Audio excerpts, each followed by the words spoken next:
अस्सलामुअलैकुम। कैसे हैं आप लोग? मैं उम्मीद करता हूँ कि आप लोग खैर खैरियत से होंगे। दोस्तों, आज मैं आप लोगों के लिए PHY 301 का सेकंड लेक्चर लेकर आया हूँ। तो चलिए स्टार्ट करते हैं अपने सेकंड लेक्चर को। अटामिक नंबर क्या चीज़ होती है? This gives the number of protons और electrons required in the atom of an element. एक एलिमेंट के जो एटम होता है उसके अंदर जो इलेक्ट्रॉन्स और प्रोटॉन्स की तादाद होती है, बेसिकली ये हमारा अटामिक नंबर कहलाता है। एक एक एटम के अंदर जितने इलेक्ट्रॉन्स और प्रोटॉन्स होंगे वो हमारा अटामिक नंबर कहलाएगा। जैसा कि नीचे मिसाल दी हुई है कि hydrogen atom has atomic number 1। Hydrogen का जो एटम होता है उसके अंदर सिर्फ एक इलेक्ट्रॉन और एक प्रोटॉन होते हैं, इसलिए हम लोग कहते हैं कि हाइड्रोजन का जो अटामिक नंबर है वो 1 है।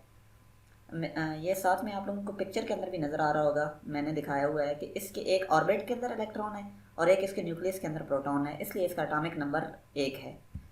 नेक्स्ट है orbital rings. The planetary electrons in successive shells are called KLMNOPQ at increasing distance outward from the nucleus. अच्छा, ये आपको शेल्स नज़र आ रहे होंगे। बेसिकली इसका मतलब ये है कि न्यूक्लियस होता है, न्यूक्लियस के बाद हमारे शेल्स शुरू हो जाते हैं जो कि सक्सेसिव शेल्स होते हैं, जिनके अंदर इलेक्ट्रॉन्स जो हैं वो मूव करते रहते हैं।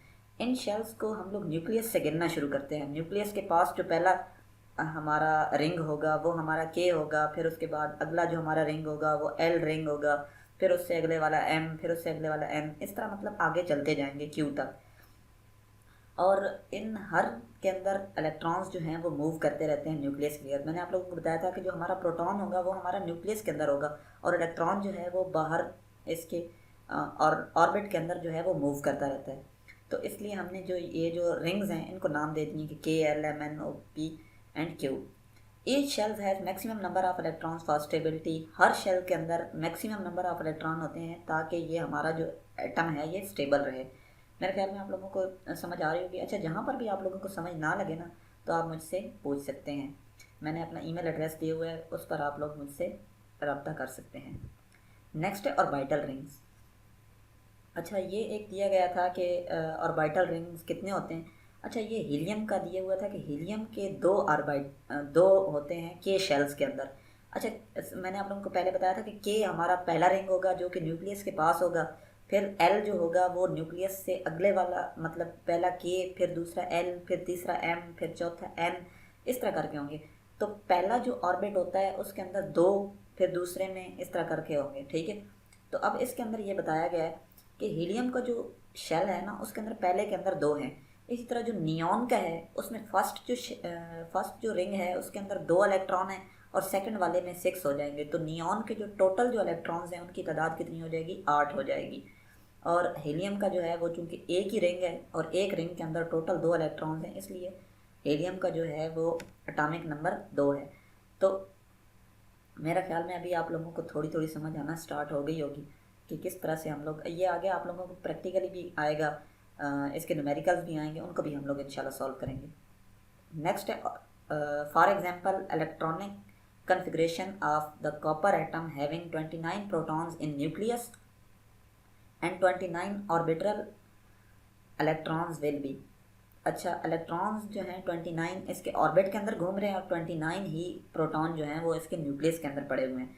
अब वो कहता है कि इसकी तरतीब क्या होगी। इसकी तरतीब वो कहता है कि पहले के अंदर 2 इलेक्ट्रॉन्स आएंगे, दूसरे के अंदर 8 इलेक्ट्रॉन्स आएंगे, तीसरे के अंदर 18 आएंगे और जो लास्ट वाला जो हमारा जो एन शेल है उसके अंदर सिर्फ एक इलेक्ट्रॉन आएगा, क्योंकि लाजमी सी बात है 2 और 8 10 होते हैं और 18 कितने हो गए? 28 हो गए। अब पीछे एक ही हमारे पास इलेक्ट्रॉन बचा है जो कि हमारे लास्ट वाले ऑर्बिट के अंदर मूव करेगा। तो ये इसकी कन्फिग्रेशन है। मैंने आप लोगों को पिक्चर में भी दिखा दी है, उम्मीद है आपको इसकी भी समझ लग गई होगी। एन अच्छा, एक एग्जांपल ले लेते हैं। An element with 16 protons and 16 electrons has atomic number value. अगर किसी एलिमेंट के एटम में 16 प्रोटॉन्स और 16 इलेक्ट्रॉन्स होंगे तो उसका एटॉमिक नंबर क्या होगा? ये मैंने पहले ही बता दिया था कि जितने इलेक्ट्रॉन्स और प्रोटॉन्स की तादाद होती है बेसिकली वही हमारा एटॉमिक नंबर होता है। तो इसका जो एटॉमिक नंबर है वो हमारा 16 होगा। नेक्स्ट है what is the electron valence of an element of atomic number 5। अच्छा, ये 5 अगर किसी का एटॉमिक नंबर है तो उसके वैलेंस इलेक्ट्रॉन जो है वो उस कितना होगा। तो वैलेंस जो होता है, वैलेंस इलेक्ट्रॉन वो इलेक्ट्रॉन्स होते हैं जो कि आखिरी शेल के अंदर मौजूद होते हैं। तो इसका अगर हम लोग बनाएं तो इसका जो पहला जो शेल होगा, मतलब जो पहला रिंग होगा उसके अंदर 2 इलेक्ट्रॉन आएंगे, और सेकंड वाला जो रिंग होगा उसके अंदर चूँकि 2 के बाद फिर पीछे 3 ही बचते हैं, तो आखिरी वाला जो उसका जो रिंग होगा उसके अंदर 5 इलेक्ट्रॉन्स आ जाएंगे। तो 2 और 3 5, टोटल 5 हो गए, और आखिरी वाला जो रिंग होगा उसके अंदर टोटल 3 आएंगे, तो इसलिए इसका जो आंसर है वो भी 3 है। नेक्स्ट है कि कंडक्टर, इंसुलेटर और सेमी कंडक्टर। मैट्रिक के अंदर आप लोगों ने पढ़ा होगा, एफएससी के अंदर भी पढ़ कर आएंगे, लेकिन थोड़ा मेरा दिल था कि डिटेल से थोड़ा आप लोगों को बता दूं। कंडक्टर जो होते हैं इनकी रेजिस्टेंस बहुत ज़्यादा लो होती है, करंट इनमें से पास हो जाता है, ठीक है। जिस तरह हम लोग तारें वगैरह हमारे घरों के अंदर हैं, इनमें से करंट आसानी के साथ पास कर जाता है, इस तरह पानी के अंदर से भी करंट आसानी के साथ पास कर जाता है। तो बेसिकली ये इधर मिसालें दी हुई हैं कि कॉपर, सिल्वर, गोल्ड, एलुमिनियम और निकल वगैरह जितनी भी हैं इनके अंदर से करंट आसानी से पास कर जाता है, इसलिए हम इनको कंडक्टर्स कहते हैं। इंसुलेटर्स, इसके अंदर बहुत ज़्यादा रेजिस्टेंस होती है, इनके अंदर से करंट बिल्कुल नहीं पास करता। इसकी मिसाल है ग्लास, सिरामिक, प्लास्टिक, वुड। लकड़ी में से करंट नहीं पास करता, प्लास्टिक में से नहीं करता, ग्लास, सिरामिक्स, इन चीज़ों में से बिल्कुल करंट पास नहीं करता, इसलिए ये चीज़ें हमारी इंसुलेटर्स कहलाती हैं। इस तरह सेमी कंडक्टर्स हो गए, नाम से ही ज़ाहिर है ऐसी चीज़, ऐसा कंडक्टर जो कि कंडक्टर भी है, इंसुलेटर भी है। कैन अलाउ और स्प्रेस इलेक्ट्रिक करंट फ्लो, अलाउ भी करता है लेकिन कम करता है, मतलब करंट गुजरता तो है लेकिन उस तरह नहीं गुजरता जो कि कंडक्टर्स में से गुजरता है। जैसे कि कार्बन, सिलिकॉन एंड जर्मीनियम वगैरह। ये कार्बन, सिलिकॉन और जो जर्मीनियम है इनमें से करंट गुजरता तो है लेकिन उस तरह नहीं गुजरता जिस तरह से कंडक्टर और इंसुलेटर में से गुजरता है। अब हर चीज़ की अपनी जगह है, हम लोग आगे चलकर कंडक्टर्स का भी इस्तेमाल करेंगे, इंसुलेटर्स का भी इस्तेमाल करेंगे और सेमी कंडक्टर्स का भी इस्तेमाल करेंगे। ये तीनों चीज़ें जो है वो इलेक्ट्रॉनिक्स में बहुत ज़्यादा यूज़ होती हैं। नेक्स्ट है अच्छा, एक थ्योरी दी हुई है। थ्योरी ये है कि भाई such a flow of electrons is called a current, कि फ़्लो ऑफ इलेक्ट्रॉन्स हम लोग कह देते हैं कि भाई ये हमारा करंट कहलाता है, लेकिन ये फ़्लो बेसिकली बनता कैसे है। What makes these free electrons to move, ये जो फ्री इलेक्ट्रॉन्स होते हैं ये बेसिकली मूव किस तरह करते हैं, इसकी क्या थ्योरी है। तो चलिए पढ़ लेते हैं थ्योरी को कि बेसिकली ये इलेक्ट्रॉन्स मूव किस तरह करते हैं। कि हम लोग ये तो कह देते हैं कि flow of electrons, flow of charge is called current, लेकिन अब ये बात हम लोगों को जानना ज़रूरी है कि ये इलेक्ट्रॉन मूव किस तरह करते हैं। Suppose we put something that has net positive charge at one end of the wire. अच्छा, ये नीचे एक वायर बनी हुई है, इसके एक साइड पे पॉजिटिव चार्ज है। Let also suppose that we put something with a net charge at the other end on the left hand side. अच्छा, ये दोनों लेफ्ट और राइट का थोड़ा सा डिफरेंस पड़ गया है। जो लिखा हुआ है वो लेफ्ट साइड पे हमारे नेगेटिव चार्ज, और जो पॉजिटिव चार्ज है वो हमारे राइट साइड पे है, लेकिन बस आप लोगों ने इसको थोड़ा सा देख लेना है, ठीक है।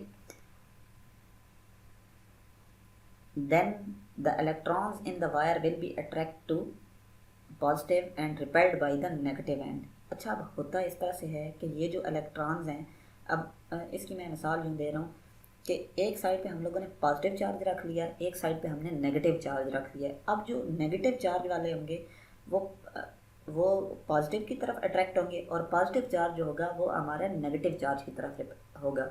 बाकी इसके कहने का मतलब यही है कि नेगेटिव चार्ज होगा, इलेक्ट्रॉन्स जो होंगे वो पॉजिटिव चार्ज की तरफ जाएंगे, उनके जो पीछे से जो नेक्स्ट जो इलेक्ट्रॉन्स होंगे वो अगले वालों को धक्का देंगे कि आगे जाएं, ठीक है। वो क्यों धक्का देंगे, क्योंकि आगे से उनको कोई चीज़ खींच रही है। वो क्या चीज़ खींच रही है, वो पॉजिटिव इलेक्ट्रॉन्स हैं जो उनको खींच रहे हैं। मैंने आप लोगों को पहले बता दिया था पिछले लेक्चर के अंदर कि हमेशा सेम चार्जेस एक दूसरे को रिपेल करते हैं, मतलब इलेक्ट्रॉन को रिपेल करेंगे और जो मुखालिफ चार्जेस होंगे वो एक दूसरे को अट्रैक्ट करेंगे, जैसे कि पॉजिटिव और नेगेटिव चार्जेस एक दूसरे को अट्रैक्ट करते हैं। तो ये चीज़ बेसिकली है कि करंट के फ़्लो का बायस बनती है, और हम लोग कहते हैं कि यही हमारी इलेक्ट्रिसिटी है। उसके बाद है जी बैटरीज। बैटरीज क्या होती हैं। Batteries are devices which can do exactly what is describe just about. Basically जो हम लोगों ने जो पीछे पढ़ा है बस वही थ्योरी है बैटरीज के अंदर भी करंट को फ्लो करवाने के लिए। इसका भी एक सिरा पॉजिटिव और एक नेगेटिव होता है। Make current flow by creating a positive charge at one end of the wire and negative charge at the other and. इसकी भी एक सिरे पर पॉजिटिव चार्ज होता है और दूसरे सिरे पर नेगेटिव चार्ज होता है, तो दोनों एक दूसरे को अट्रैक्ट करते रहते हैं। इस तरह से करंट का फ्लो जो है वो इनके अंदर रहता है। अब battery has two terminals called positive and negative. इसके दो टर्मिनल्स होते हैं, एक टर्मिनल इसका पॉजिटिव कहलाता है और एक इसका नेगेटिव कहलाता है। अच्छा, उसके बाद है the symbol of the battery is following. ये दोनों सिंबल बने हुए हैं, ये पहले वाला सिंबल भी है और सेकंड वाला भी। ऊपर वाला आप लोग सिंबल देख रहे हैं जिसको मैंने हाईलाइट किया हुआ है। अच्छा, बेसिकली इस सिंबल को आप लोग देखते रहेंगे, इसका जो बड़ा सिरा होगा ना, आगे चलकर उसके साथ पॉजिटिव नेगेटिव नहीं लिखा होगा, लेकिन आपने ये देखना है कि जो इसका जो बड़ा सिरा होगा वो हमेशा पॉजिटिव होगा और छोटा इसका जो सिरा होगा वो नेगेटिव होगा। ठीक है, तो नेक्स्ट है जी हमारा मैयरिंग करंट। हम करंट को किस तरह मैयर करते हैं? How do we measure current? Current is measured by literally counting the number of electrons that pass a point in a wire. एक वायर के ऊपर हम लोग एक जगह के ऊपर मैयर कर लेते हैं कि इस जगह से कितने जो इलेक्ट्रॉन्स हैं वो पास कर रहे हैं। जितने इलेक्ट्रॉन्स उस जगह से पास कर रहे होते हैं हम वो गिन लेते हैं और उसके बताते हैं कि भाई ये इतना करंट इस वक्त बह रहा है। The basic unit of counting electrons is the coulomb. जो इलेक्ट्रॉन को हम लोग बेसिकली काउंट करते हैं उसका जो बेसिक यूनिट है वो है coulomb. 1 coulomb is equal to 1.6 multiply by 10 to raise per 19 electrons, जो कि हमारे 16 बिलियन इलेक्ट्रॉन्स के इक्वल होते हैं। To measure current we pick 1 point along the wire and count the electrons. Current को मैयर करने के लिए बेसिकली हम लोग क्या करते हैं कि हम लोग एक पॉइंट को पिक करते हैं और फिर उस जगह से इलेक्ट्रॉन्स को गिनना शुरू कर देते हैं। If 1 coulomb of electron go by each second, अगर एक सेकंड के अंदर एक कूलम इलेक्ट्रॉन्स जो हैं वो गुजर रहे हों, then we say that current is 1 ampere. अगर एक सेकंड के अंदर एक कूलम इलेक्ट्रॉन गुजरें तो हम लोग कहेंगे कि अब इसका जो करंट है वो 1 एम्पेयर है। करंट का जो यूनिट है बेसिकली वो एम्पेयर है। तो 1 एम्पेयर कैसे बनेगा कि एक जगह एक वायर के ऊपर हमने एक जगह के ऊपर गिनना शुरू किए कि इस जगह से इस वक्त कितने इलेक्ट्रॉन्स जो हैं वो मूव कर रहे हैं। अगर वो इलेक्ट्रॉन एक सेकंड के अंदर एक कूलम गुजर रहे हैं तो फिर हम कहेंगे कि ये 1 एम्पेयर होगा। नेक्स्ट है जो ओहम लॉ। ओहम लॉ हम लोग आगे इसका पूरी ये जो सर्किट थ्योरी है इसके ऊपर लगता ही ओहम लॉ है। बेसिकली हर जगह के ऊपर ओहम लॉ ही हम लोग लगाएंगे। ओहम लॉ है जी I is equal to V divided by R. I हमारा करंट है और उसके बाद वी हमारी वोल्टेज है और आर हमारी रेजिस्टेंस है। आई जो है बेसिकली ये एम्पेयर है। एम्पेयर के लिए हम लोग आई का लफ्ज़ इस्तेमाल करते हैं। I if I is measured in ampere, मतलब जो करंट है वो अगर हम लोग उसको एम्पेयर्स के अंदर मैयर कर रहे हैं, वी इन वोल्ट्स मतलब वोल्टेज जो है उसको वोल्ट्स के अंदर ले रहे हैं, then we say that R has the unit of ohm. तो आर जो है वो ओहम जो है वो रेजिस्टेंस का यूनिट है। तो रेजिस्टेंस के लिए हम लोग बड़ा आर लेते हैं और इसका यूनिट जो है वो ओहम है। More specifically if we have 1 volt battery and a wire with a resistance of 1 ohm. अगर हम लोग एक बैटरी लें 1 वोल्ट की और एक वायर लें जिसकी रेजिस्टेंस 1 ओहम हो, then the current that will results when the wire is placed cross the battery terminal is given by.